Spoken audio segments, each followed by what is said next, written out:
देश भर से जुड़े मेरे किसान भाई बहन, इस कार्यक्रम में देश में अलग अलग स्थानों से जुड़े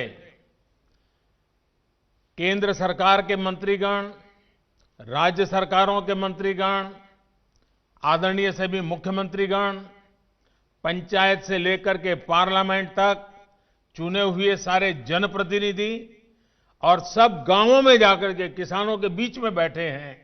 मैं आप सबको और मेरे किसान भाइयों बहनों को मेरी तरफ से नमस्कार। किसानों के जीवन में खुशी, ये हम सभी की खुशी बढ़ा देती है। और आज का दिवस तो बहुत ही पावन दिवस भी है। किसानों को आज जो सम्मान निधि मिली है, उसके साथ ही आज का दिन कई अवसरों का संगम बनकर भी आया है। सभी देशवासियों को आज क्रिसमस की भी बहुत बहुत शुभकामनाएं। मेरी कामना है क्रिसमस का ये त्योहार विश्व में प्रेम, शांति और सद्भाव का प्रसार करे। साथियों, आज मोक्षदा एकादशी है, गीता जयंती है। आज ही भारत रत्न महामना मदन मोहन मालवीय जी की भी जयंती है। देश के महान कर्मयोगी, हमारे प्रेरणा पुरुष स्वर्गीय अटल बिहारी वाजपेयी जी की भी आज जन्म जयंती है। उनकी स्मृति में आज देश गुड गवर्नेंस डे भी मना रहा है। साथियों, अटल जी ने गीता के संदेशों के अनुरूप जीवन जीने का लगातार प्रयास किया। गीता में कहा गया है, स्वे स्वे कर्मणि अभिरतः संसिद्धिम लभते नरः।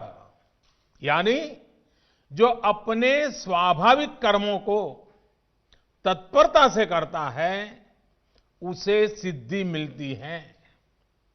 अटल जी ने भी अपना पूरा जीवन राष्ट्र के प्रति अपने कर्म को पूरी निष्ठा से निभाने में समर्पित कर दिया।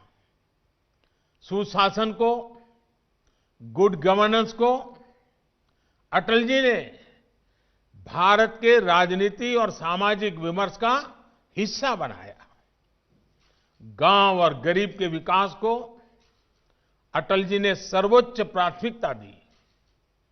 प्रधानमंत्री ग्राम सड़क योजना हो या फिर स्वर्णिम चतुर्भुज योजना हो, अंत्योदय अन्न योजना हो या फिर सर्व शिक्षा अभियान हो, राष्ट्र जीवन में सार्थक बदलाव लाने वाले अनेक कदम अटल जी ने उठाए।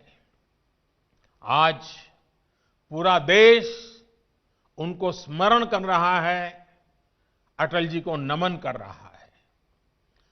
आज जिन कृषि सुधारों को देश ने जमीन पर उतारा है, उनके सूत्रधार भी एक प्रकार से अटल बिहारी वाजपेयी भी थे।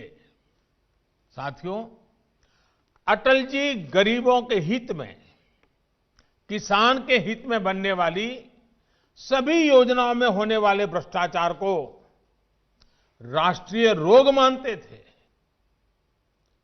आप सबको याद होगा, उन्होंने एक बार पहले की सरकारों पर कटाक्ष करते हुए एक पूर्व प्रधानमंत्री की बात याद दिलाई थी। और उनको याद दिलाते उन्होंने कहा था कि रुपया चलता है तो रुपया घिसता है, रुपया घिसता है तो हाथ में लगता है और धीरे से जेबों में चला जाता है। मुझे संतोष है कि आज न रुपया घिसता है और न ही किसी गलत हाथ में लगता है। दिल्ली से जिस गरीब के लिए रुपया निकलता है वो उसके बैंक खाते में सीधा पहुंचता है। अभी हमारे कृषि मंत्री नरेंद्र सिंह जी तोमर ने इसके विषय में विस्तार से हमारे सामने रखा है। पीएम किसान सम्मान निधि इसका ही एक उत्तम उदाहरण है। आज देश के 9 करोड़ से ज्यादा किसान परिवारों के बैंक खाते में सीधे एक कंप्यूटर की क्लिक से 18,000 करोड़ रुपए से भी ज्यादा रकम उनके किसानों के बैंक के खाते में जमा हो गए हैं। जब से ये योजना शुरू हुई है तब से 1,10,000 करोड़ रुपए से ज्यादा 1,10,000 करोड़ रुपए से ज्यादा किसानों के खाते में पहुंच चुके हैं। और यही तो गुड गवर्नेंस है। यही तो गुड गवर्नेंस टेक्नोलॉजी के द्वारा उपयोग किया गया है। 18,000 करोड़ से ज्यादा रुपए पल भर में, कुछ ही पल में सीधे किसानों के बैंक खातों में जमा हो गए हैं।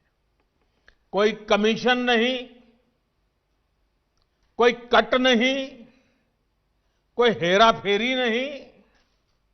टेक्नोलॉजी का इस्तेमाल करते हुए पीएम किसान सम्मान योजना में ये सुनिश्चित किया गया है कि लीकेज न हो। राज्य सरकारों के माध्यम से किसानों का ऑनलाइन रजिस्ट्रेशन होने के बाद उनके आधार नंबर और बैंक खातों का वेरिफिकेशन होने के बाद इस व्यवस्था का निर्माण हुआ है। लेकिन मुझे आज इस बात का अफसोस भी है कि पूरे हिंदुस्तान के किसानों को इस योजना का लाभ मिल रहा है। सभी विचारधारा की सरकारें इससे जुड़ी हैं, लेकिन एकमात्र पश्चिम बंगाल सरकार, वहां के 70 लाख से अधिक किसान, मेरे किसान भाई बहन बंगाल के, इस योजना के वो लाभ नहीं ले पा रहे हैं। उनको ये पैसे नहीं मिल पा रहे हैं क्योंकि बंगाल की सरकार अपने राजनीतिक कारणों से उनके राज्य के किसानों को भारत सरकार से पैसा जाने वाला है, राज्य सरकार को 1 कौड़ी का खर्चा नहीं है, फिर भी वो पैसे उनको नहीं मिल रहे हैं। कई किसानों ने भारत सरकार को सीधी चिट्ठी लिखी हुई है, उसको भी वो मान्यता नहीं देते हैं। और आप कल्पना कर सकते हैं कितने लाखों किसानों ने लाभ लेने के लिए, योजना के लिए अर्जी की, ऑनलाइन आवेदन कर चुके हैं, लेकिन वहां की राज्य सरकार उसको भी अटका करके बैठ गई है। भाइयों बहनों, मैं हैरान हूं और ये बात मैं आज देशवासियों के सामने बड़े दर्द के साथ, बड़े पीड़ा के साथ कहना चाहता हूं। जो लोग 30-30 साल तक बंगाल में राज करते थे, एक ऐसी राजनीतिक विचारधारा को लेकर के बंगाल को कहां से कहां ला करके उन्होंने हालत करके रखी है, सारा देश जानता है। और ममता जी के 15 साल पुराने भाषण सुनोगे तो पता चलेगा कि इस राजनीतिक विचारधारा ने बंगाल को कितना बर्बाद कर दिया था। अब ये कैसे लोग हैं? बंगाल में उनकी पार्टी है, उनका संगठन है, 30 साल सरकार चलाई है, कितने लोग होंगे उनके पास? एक बार भी इन लोगों ने किसानों को ये 2,000 रुपया मिलने वाला कार्यक्रम है, बंगाल के अंदर कोई आंदोलन नहीं चलाया। अगर आपके दिल में किसानों के लिए इतना प्यार था, बंगाल में आपकी धरती है, तो आपने बंगाल में किसानों को न्याय दिलाने के लिए प्रधानमंत्री किसान सम्मान योजना के पैसे किसानों को मिले, इसके लिए क्यों आंदोलन नहीं किए? क्यों आपने कभी आवाज नहीं उठाई? और आप वहां से उठ करके पंजाब पहुंच गए, तब सवाल उठता है। और पश्चिम बंगाल की सरकार भी देखिए, अपने राज्य में इतना बड़ा किसानों को लाभ, 70 लाख किसानों को इतना धन मिले, हजारों करोड़ रुपया मिले, वो देने में उनको राजनीति आड़े आती है। लेकिन वही पंजाब जाकर के जो लोग के साथ वो बंगाल में लड़ाई लड़ते हैं, यहां आकर के उनसे गुपचुप करते हैं। क्या देश की जनता इस खेल को नहीं जानती है? क्या देश की जनता को इस खेल का पता नहीं है? जो आज विपक्ष में हैं, उनकी इस पर जुबान क्यों बंद हो गई है? क्यों चुप है? साथियों, आज जिन राजनीतिक दलों के लोग अपने आप को इस राजनीतिक प्रवाह में, जब देश की जनता ने उन्होंने नकार दिया है, तो कुछ न कुछ ऐसे इवेंट कर रहे हैं, इवेंट मैनेजमेंट हो रहा है, ताकि कोई सेल्फी ले ले, कोई फोटो छप जाए, कहीं टीवी पर दिखाई दे और उनकी राजनीति चलती जाए। अब देश ने उन लोगों को भी देख लिया है, ये देश के सामने एक्सपोज हो गए हैं। स्वार्थ की राजनीति का एक भद्दा उदाहरण हम बहुत बारीकी से देख रहे हैं।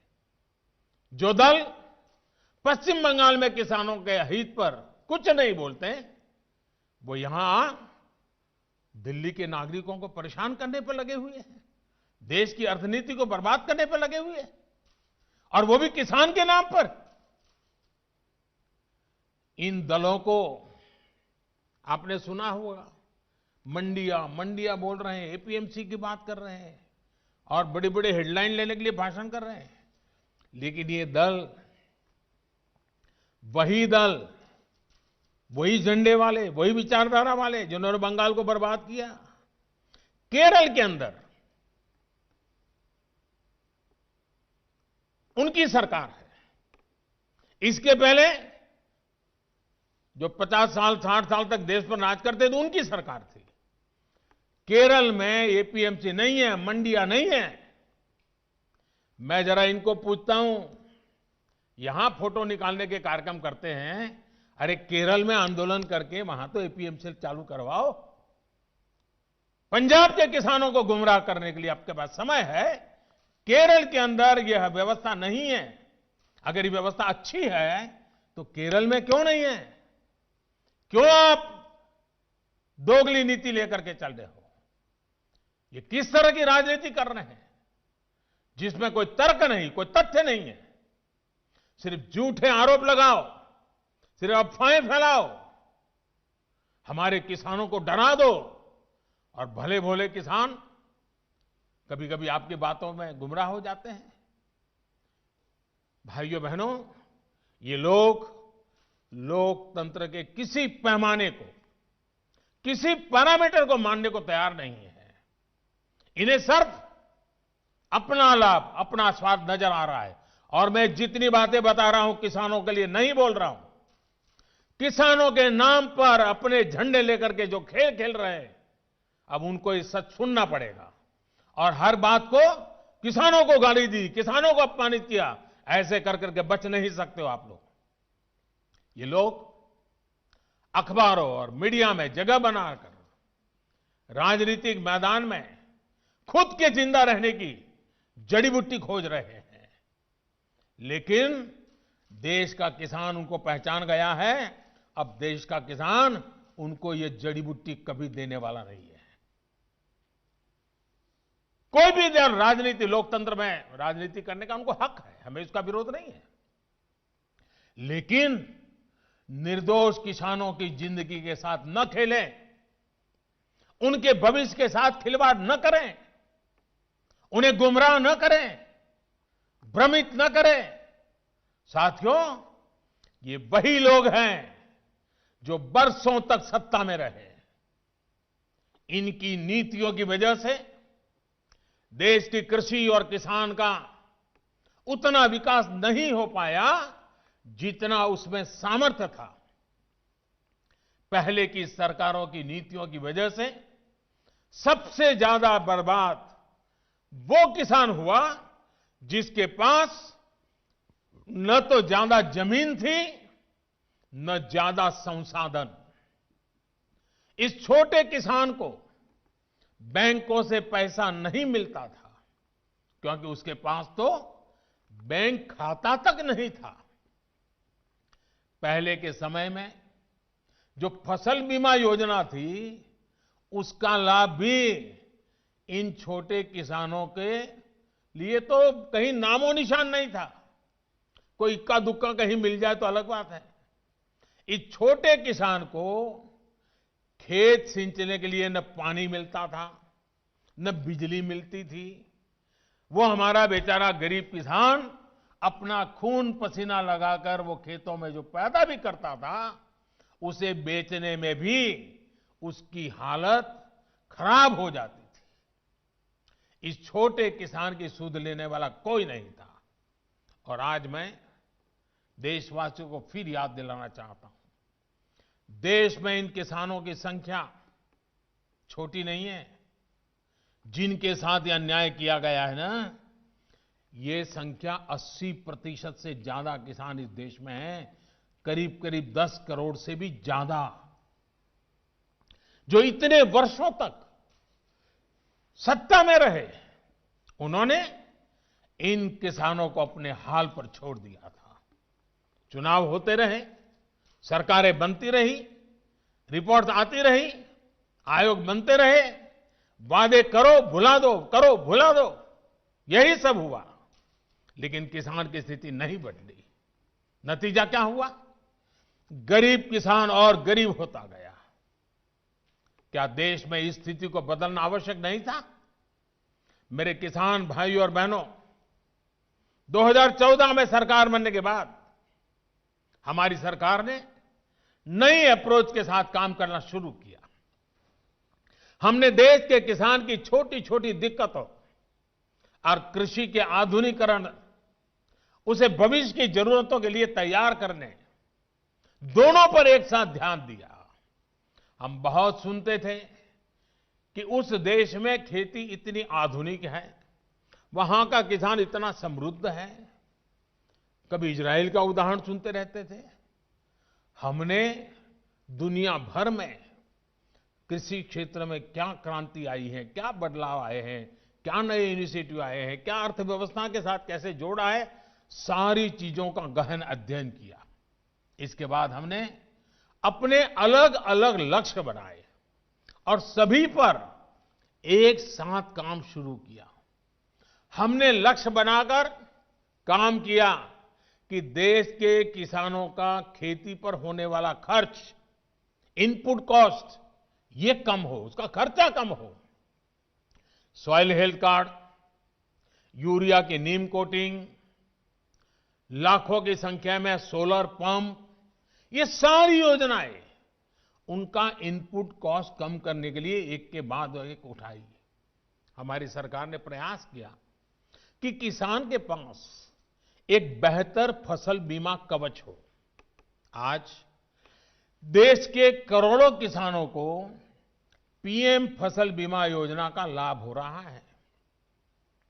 और मेरे प्यारे किसान भाइयों बहनों, अभी जब मैं किसान भाइयों से बात कर रहा था तो मुझे हमारे महाराष्ट्र लातूर के गणेश जी ने बताया कि 2,500 रुपया उन्होंने दिया और 54,000 रुपया करीब करीब मिला। मामूली प्रीमियम के बदले किसानों को पिछले साल में 87,000 करोड़ रुपए क्लेम राशि मिली है। 87 यानी करीब करीब 90,000 करोड़ मामूली प्रीमियम दिया किसानों ने। मुसीबत के समय ये फसल बीमा उनको काम आया।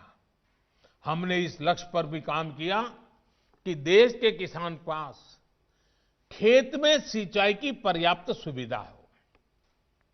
हम दशकों पुरानी सिंचाई योजनाओं पूरा कराने के साथ ही देश भर में पर ड्रॉप मोर क्रॉप के मंत्र के साथ माइक्रो इरिगेशन को भी बढ़ावा दे रहे हैं। और मुझे खुशी हुई, अभी तमिलनाडु के हमारे सुब्रमण्य जी मुझे बता रहे थे कि उन्होंने माइक्रो इरिगेशन से, ड्रिप इरिगेशन से, जो पहले 1 एकड़ का काम होता था 3 एकड़ का हुआ और पहले से ज्यादा 1 लाख रुपए ज्यादा कमाया माइक्रो इरिगेशन से। साथियों, हमारी सरकार ने प्रयास किया कि देश के किसानों को फसल की उचित कीमत मिले। हमने लंबे समय से लटकी स्वामीनाथन कमेटी की रिपोर्ट के अनुसार लागत का 1.5 गुना एमएसपी किसानों को दिया। पहले कुछ ही फसलों पर एमएसपी मिलती थी, हमने उनकी भी संख्या बढ़ाई। पहले एमएसपी का ऐलान अखबारों में छोटी सी जरा जगह बनाना खबर के तौर पर छपता था, किसानों तक लाभ नहीं पहुंचता था, कहीं तराजू ही नहीं लगते थे। और इसलिए किसान के जीवन में कोई बदलाव ही नहीं आता था। हम आज एमएसपी पर रिकॉर्ड सरकारी खरीद कर रहे हैं। किसानों की जेब में एमएसपी का रिकॉर्ड पैसा पहुंच रहा है। जो आज किसानों के नाम पर आंदोलन कर रहे हैं, वो जब उनका समय था तब चूप मार करके बैठे हुए थे। ये जितने लोग आंदोलन चला रहे हैं ना, ये उस सरकार के हिस्सेदार थे, समर्थन करते थे। और यही लोग स्वामीनाथन कमेटी की रिपोर्ट के ऊपर बैठ गए थे, सालों तक बैठ गए थे। हमने आकर के निकाला, क्योंकि हमारे दिल में किसान की जिंदगी को भला करना, कल्याण करना, ये हमारा जीवन का मंत्र है, इसलिए कर रहे हैं। साथियों, हम इस दिशा में भी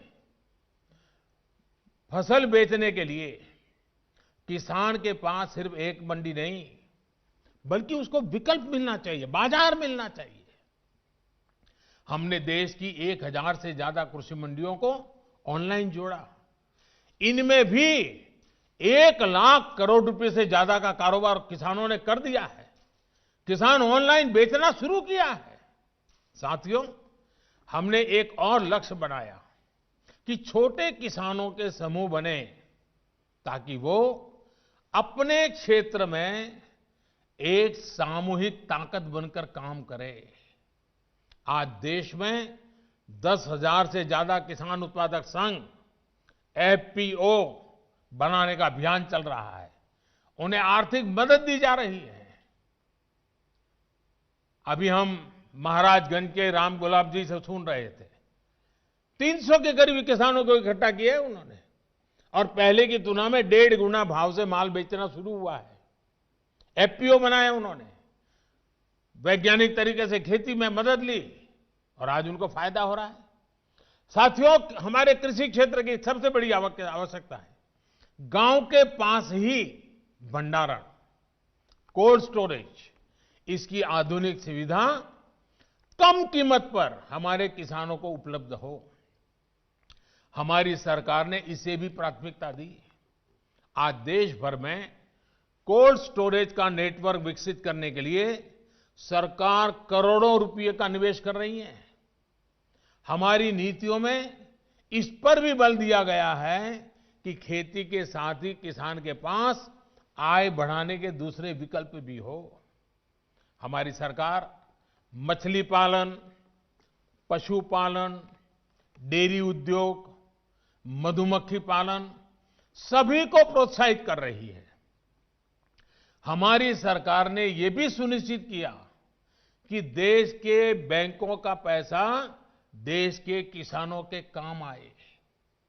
2014 में जब हम पहली बार सरकार में आए और शुरुआत थी हमारी, 2014 में जहां 7 लाख करोड़ रुपए का प्रावधान एक किसानों के लिए किया गया था धन के लिए, वही इसे अब करीब 14 लाख करोड़ रुपए यानी 2 गुना किया गया है, ताकि किसान को कर्ज मिल सके। बीते कुछ महीनों से करीब 2.5 करोड़ छोटे किसानों को किसान क्रेडिट कार्ड से जोड़ा गया है और अभियान तेजी से चल रहा है। हम मछली पालकों, पशुपालकों, उनको भी किसान क्रेडिट कार्ड दे रहे हैं। ये लाभ उनको भी अब दिया जा रहा है। साथियों, हमने इस लक्ष्य पर भी काम किया, खेती की दुनिया में क्या चल रहा है, इसके लिए देश में आधुनिक कृषि संस्थान हो। बीते वर्षों में देश में अनेक नए कृषि संस्थान बने हैं, कृषि की पढ़ाई की सीटें बढ़ी हैं और साथियों, खेती से जुड़े इन सारे प्रयासों के साथ ही हमने एक और बड़े लक्ष्य पर काम किया। ये लक्ष्य है गांव में रहने वाले किसान का जीवन आसान हो। साथियों, आज जो किसानों के लिए इतने आंसू बहा रहे हैं, इतने बड़े बड़े बयान दे रहे हैं, बड़ा दुख दिखा रहे हैं, जब ये लोग सरकार में थे तब इन्होंने किसानों का दुख, उनकी तकलीफ दूर करने के लिए क्या किया, ये देश का किसान अच्छी तरह जानता है। आज सिर्फ खेती ही नहीं, बल्कि उसके जीवन को आसान बनाने के लिए हमारी सरकार उसके दरवाजे तक पहुंची है, खेत के मेड़ तक पहुंची है। आज देश के छोटे और सीमांत किसान को अपना पक्का घर मिल रहा है, शौचालय मिल रहा है, साफ पानी का नल मिल रहा है। यही किसान है जिसे बिजली के मुफ्त कनेक्शन, गैस के मुफ्त कनेक्शन, ये बहुत बड़ा लाभ हुआ है। हर साल आयुष्मान भारत योजना के तहत 5 लाख रुपए तक के मुफ्त इलाज की सुविधा ने आज मेरे छोटे किसान के जीवन की बहुत बड़ी चिंता कम की है। 90 पैसे प्रतिदिन, यानी एक चाय से भी कम कीमत, 90 पैसे प्रतिदिन और 1 रुपया महीना के प्रीमियम पर बीमा, ये मेरे किसानों के जीवन में बहुत बड़ी ताकत है। 60 वर्ष की आयु के बाद 3,000 रुपये मासिक पेंशन, ये सुरक्षा कवच भी आज किसान के पास है। साथियों, आजकल कुछ लोग किसान की जमीन की चिंता करने का दिखावा कर रहे हैं। किसानों की जमीन हड़पने में कैसे कैसे लोगों के नाम अखबारों में चमकते रहे हैं, हम जानते हैं। ये लोग तब कहां थे जब मालिकाना दस्तावेज के अभाव में किसानों के घर और जमीन पर अवैध कब्जे हो जाते थे। गांव के छोटे और सीमांत किसानों को, खेत मजदूरों को इस अधिकार से इतने सालों तक वंचित किसने रखा? इसका जवाब इन लोगों के पास नहीं है। गांव में रहने वाले हमारे भाई बहनों के लिए ये काम आज हो रहा है। अब गांव में किसानों को उनके मकान का, जमीन का नक्शा और कानूनी दस्तावेज दिया जा रहा है। टेक्नोलॉजी की मदद से स्वामित्व योजना के बाद अब गांव के किसान को भी जमीन और घर के नाम पर बैंक से कर्ज मिलना आसान हुआ है। साथियों, बदलते समय के साथ अपनी अप्रोच का विस्तार करना भी उतना ही जरूरी है। हमें 21वीं सदी में भारत की इस कृषि को आधुनिक बनाना ही होगा और इसी का बीड़ा देश के करोड़ों किसानों ने भी उठाया है और सरकार भी उनके साथ कंधे से कंधा मिला करके आगे बढ़ने के लिए कृत संकल्प है। आज हर किसान को यह पता है कि उसकी उपज का सबसे अच्छा दाम कहां मिल सकता है।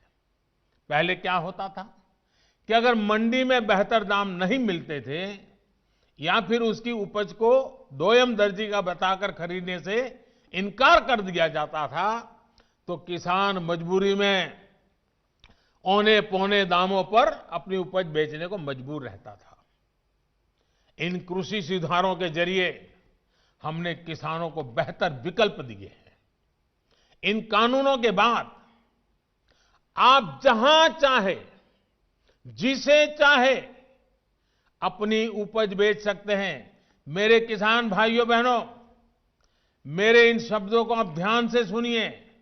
मैं फिर से कह रहा हूं कि आप अपनी फसल को जहां चाहे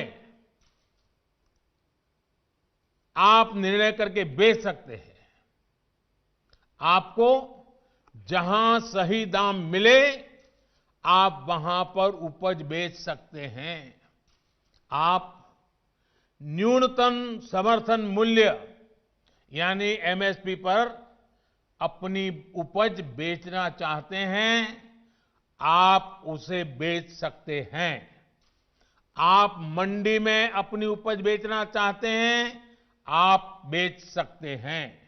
आप अपनी उपज का निर्यात करना चाहते हैं, आप निर्यात कर सकते हैं। आप उसे व्यापारी को बेचना चाहते हैं, आप बेच सकते हैं। आप अपनी उपज दूसरे राज्य में बेचना चाहते हैं, आप बेच सकते हैं। आप पूरे गांव के किसानों को एफपीओ के माध्यम से इकट्ठा कर अपनी पूरी उपज को एक साथ बेचना चाहते हैं, आप बेच सकते हैं। आप बिस्किट, चिप्स, जैम, दूसरे कंज्यूमर उत्पादों की वैल्यू चेन का हिस्सा बनना चाहते हो, आप ये भी कर सकते हैं।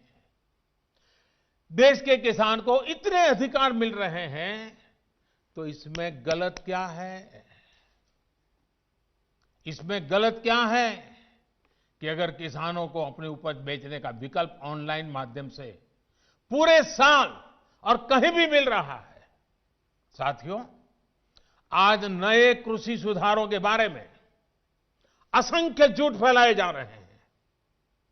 कुछ लोग किसानों के बीच भ्रम फैला रहे हैं कि एमएसपी समाप्त की जा रही है, तो कुछ लोग अफवाहें फैला रहे हैं कि मंडियों को बंद कर दिया जाएगा।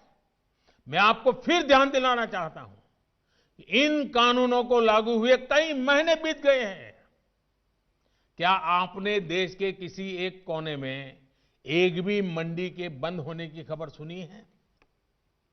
जहां तक एमएसपी का सवाल है, हाल के दिनों में सरकार ने बहुत सी फसलों का न्यूनतम समर्थन मूल्य भी बढ़ा दिया है। ये कृषि सुधारों के बाद भी हुआ है, नए कृषि कानूनों के बाद भी हुआ है। इतना ही नहीं, जो लोग किसानों के नाम पर बात करते हैं ना, ये जो आंदोलन चल रहा है उसमें कई सच्चे और निर्दोष किसान भी हैं। ऐसा नहीं है कि सब वो राजनीतिक विचारधारा वाले तो सिर्फ नेता हैं, बाकी तो भले भाले किसान हैं। उनको जाकर के सीक्रेटली पूछोगे कि भाई आपकी कितनी जमीन है, क्या पैदा करते हो, इस बार बेचा कि नहीं बेचा, तो वो भी बताएगा हाँ वो एमएसपी में बेच करके आया। और जब एमएसपी में खरीदी चल रही थी ना, तब वो आंदोलन को उन्होंने ठंडा कर दिया था, क्योंकि उनको मालूम था कि अभी जरा किसान मंडी में जाके के माल बेच रहा है। वो सब बिक्री हो गई, काम हो गया, फिर उन्होंने आंदोलन शुरू किया। साथियों, वास्तविकता तो ये है कि बढ़े हुए न्यूनतम समर्थन मूल्य एमएसपी पर सरकार ने किसानों की उपज की रिकॉर्ड स्तर पर खरीदी की है, और वो भी नए कानून बनने के बाद। और एक अहम बात, इन कृषि सुधारों से सरकार ने अपनी जिम्मेदारियां बढ़ाई है। उदाहरण के तौर पर एग्रीमेंट फार्मिंग की बात ही ले लीजिए। कुछ राज्यों में ये कानून, ये प्रावधान कई सालों से हैं, पंजाब में भी है। वहां तो प्राइवेट कंपनियां एग्रीमेंट करके खेती कर रही है। क्या आप जानते हैं, पहले के कानूनों में समझौता तोड़ने पर किसानों पर पेनल्टी लगती थी। मेरे किसान भाइयों को भी ये किसी ने समझाया नहीं होगा, लेकिन हमारी सरकार ने ये सुधार किया और ये सुनिश्चित किया कि मेरे किसान भाइयों पर पेनल्टी या किसी तरह का जुर्माना नहीं लगेगा। साथियों, आप ये भली भांति जानते हैं कि पहले अगर किसी कारणवश किसान मंडी नहीं भी जा पाता था, तो वो क्या करता था? वो किसी ट्रेडर को अपना माल बेच देता था। ऐसे में वो व्यक्ति किसान का फायदा ना उठा पाए, उसके लिए भी हमारी सरकार ने कानूनी उपाय किए हैं। खरीदार समय से आपका भुगतान करने के लिए अब कानूनन बाध्य हैं। उसे रसीद भी काटनी होगी और 3 दिन के भीतर भुगतान भी करना होगा। नहीं तो ये कानून किसान को शक्ति देता है, ताकत देता है, वो अधिकारियों के पास जाकर कानूनी तंत्र का सहारा लेकर अपना पैसा प्राप्त कर सके। ये सारी चीजें हो चुकी हैं, हो रही है। खबरें आ रही हैं कि कैसे एक एक करके हमारे देश के किसान भाई इन कानूनों का फायदा उठा रहे हैं। सरकार किसान के साथ हर कदम पर खड़ी है। किसान चाहे जिसे अपनी उपज बेचना चाहे, सरकार ने ऐसी व्यवस्था की है कि एक मजबूत कानून और लीगल सिस्टम किसानों के पक्ष में खड़ा रहे। साथियों, कृषि सुधारों का एक और अहम पक्ष भी ये है के लिए समझना जरूरी है। अब जब कोई किसान के साथ एग्रीमेंट करेगा तो वो ये भी चाहेगा कि उपज अच्छी से अच्छी हो। इसके लिए एग्रीमेंट करने वाला किसानों को अच्छे बीज, आधुनिक तकनीक, अत्याधुनिक उपकरण, विशेषज्ञता ये हासिल करने में मदद करेगा ही करेगा, क्योंकि उसको तो उसी रोजी रोटी उसमें है। अच्छी उपज के लिए सुविधाएं किसानों के दरवाजे पर उपलब्ध करवाएगा। एग्रीमेंट करने वाला व्यक्ति बाजार की ट्रेंड से पूरी तरह वाकिफ रहेगा और इसी के अनुरूप हमारे किसानों को बाजार की मांग के हिसाब से काम करने में मदद करेगा। अब आपको मैं एक और स्थिति बताता हूं। अगर किसी वजह से, किसी परेशानी की वजह से किसान की उपज अच्छी नहीं होती या फिर बर्बाद हो जाती है, तो भी ये याद रखिए, तो भी जिसने एग्रीमेंट किया है उसको, किसान को उपज का जो दाम निर्धारित हुआ था वो उसको देना ही पड़ेगा।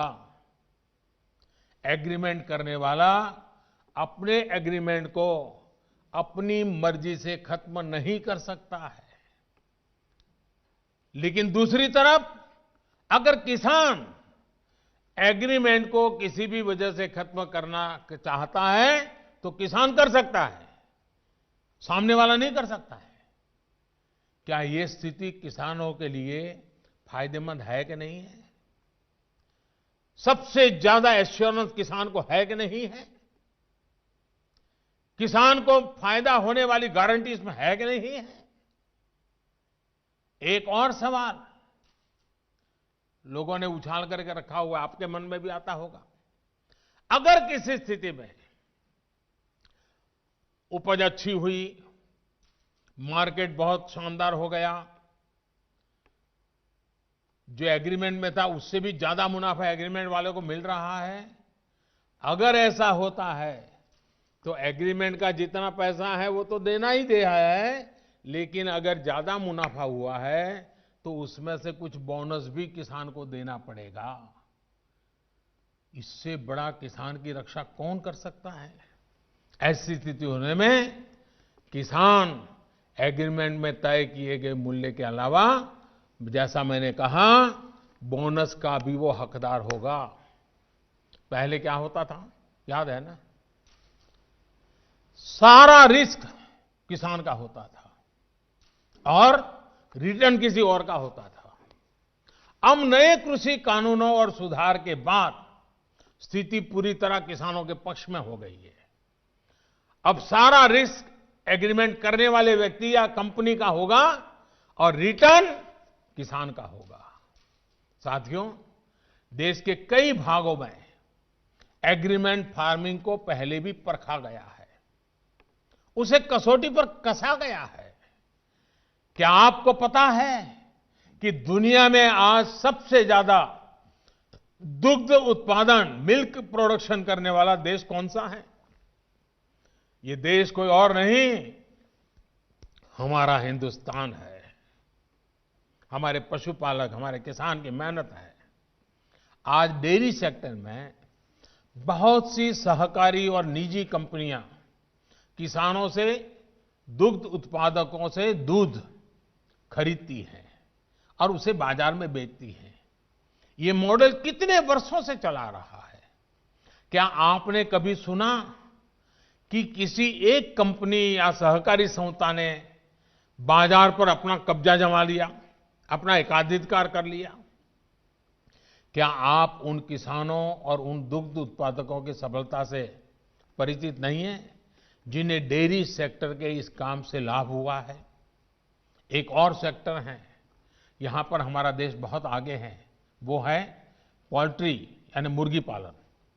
आज भारत में सबसे ज्यादा अंडों का उत्पादन होता है। पूरे पोल्ट्री सेक्टर में बहुत सी बड़ी कंपनियां काम कर रही है, कुछ छोटी कंपनियां भी हैं, तो कुछ स्थानीय खरीदार भी इस व्यवसाय में जुटे हैं। इस सेक्टर से जुड़े लोग अपना प्रोडक्ट किसी को भी कहीं भी बेचने के लिए स्वतंत्र हैं। जहां भी उन्हें सबसे ज्यादा दाम मिलता है वो अंडे बेच सकते हैं। हम चाहते हैं कि हमारे किसानों को, कृषि सेक्टर को इसी तरह का विकास करने का अवसर मिले जैसा पोल्ट्री और डेयरी सेक्टर को मिला है। हमारे किसानों की सेवा में जब बहुत सी कंपनियां व्यवसाय के कई तरह के प्रतिस्पर्धी रहेंगे तो उन्हें अपनी उपज का ज्यादा दाम भी मिलेगा और बाजार तक उनकी बेहतर पहुंच भी संभव होगी। साथियों, नए कृषि सुधारों के जरिए भारतीय कृषि में नई टेक्नोलॉजी को भी प्रवेश मिलेगा। आधुनिक तकनीक के जरिए हमारे किसान अपनी उपज को बढ़ा सकेंगे, अपनी उपज को विविधता दे सकेंगे, अपनी उपज की बेहतर ढंग से पैकेजिंग कर सकेंगे, अपनी उपज में वैल्यू एडिशन कर सकेंगे। एक बार ऐसा हो गया तो हमारे किसानों की उपज की पूरी दुनिया में मांग होगी और ये मांग और लगातार बढ़ेगी।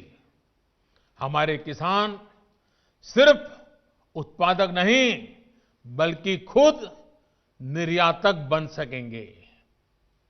दुनिया में कोई भी अगर कृषि उत्पादों के जरिए बाजार में अपनी धाक जमाना चाहेगा तो उसे भारत आना पड़ेगा।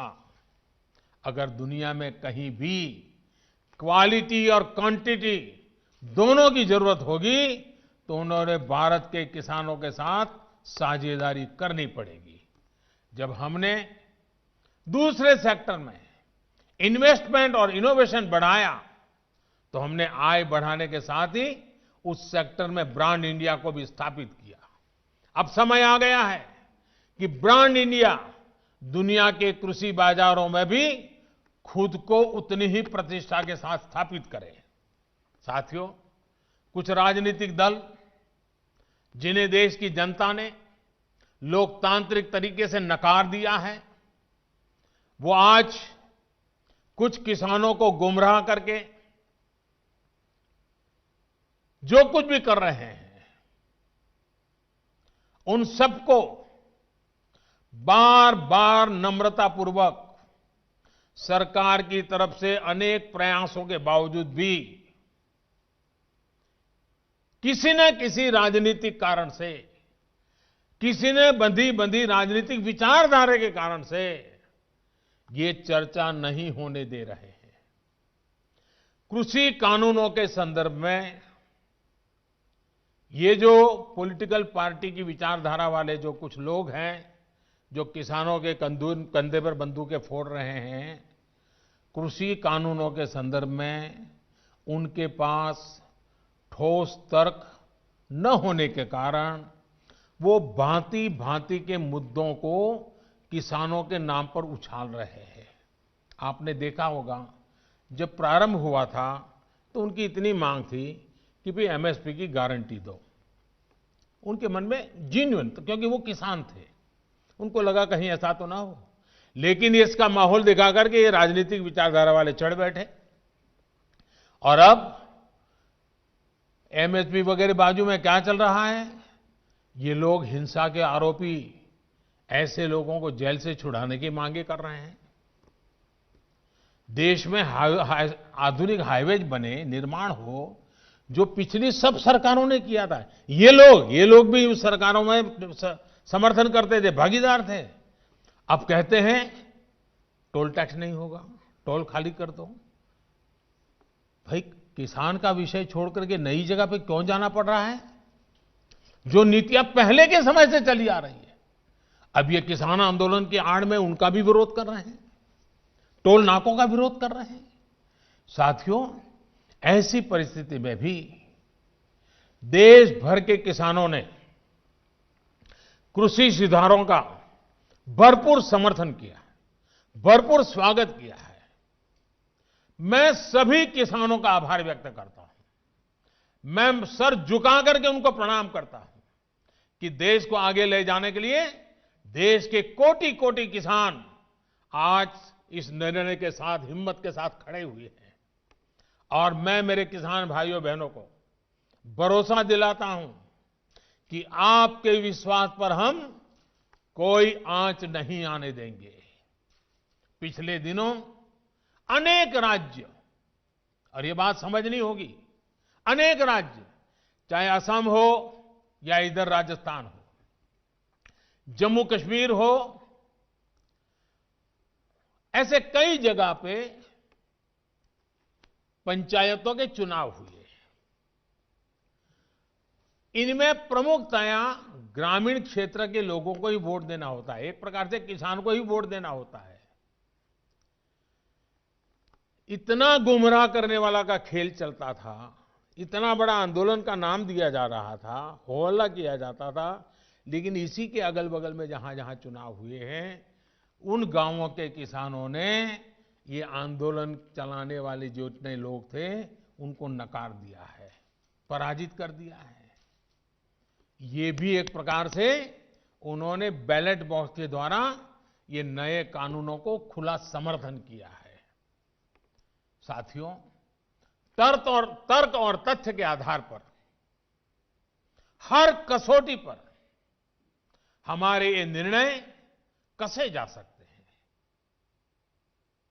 उसमें कोई कमी है तो उसको इंगित करना चाहिए, लोकतंत्र है। हमें सब प्रकार का भगवान ने ज्ञान दिया ऐसा दावा हमारा नहीं है, लेकिन बात तो हो।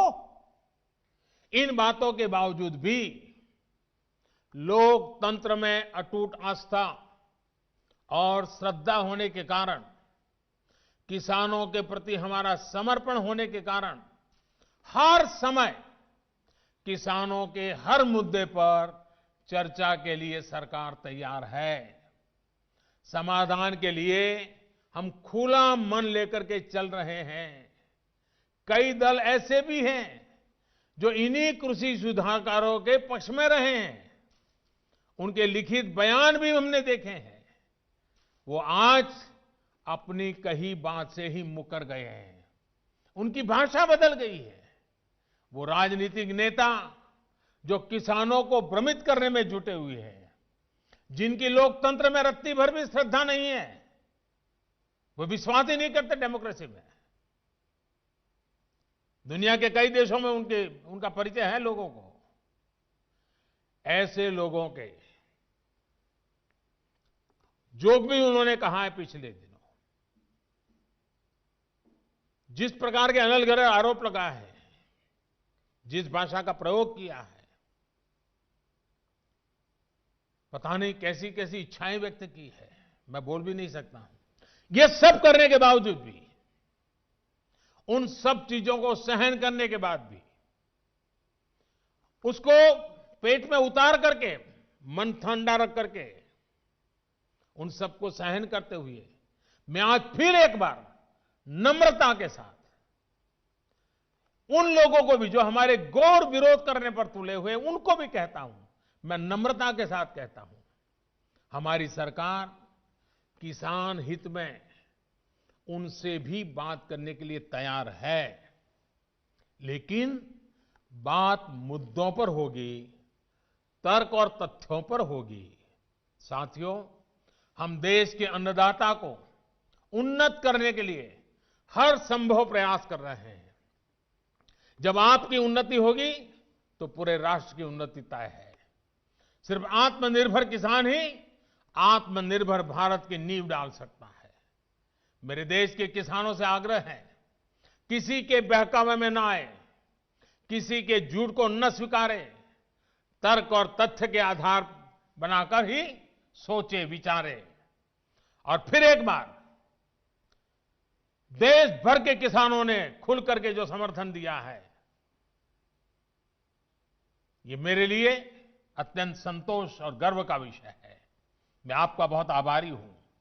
एक बार फिर से करोड़ों किसान परिवारों को पीएम किसान सम्मान निधि के लिए मैं आपको बहुत बहुत बधाई देता हूं और मैं आपसे लगातार प्रार्थना करता हूं, आपके लिए भी प्रार्थना करता हूं, आप स्वस्थ रहें, आपका परिवार स्वस्थ रहे। इसी कामना के साथ आप सभी का बहुत बहुत आभार, धन्यवाद।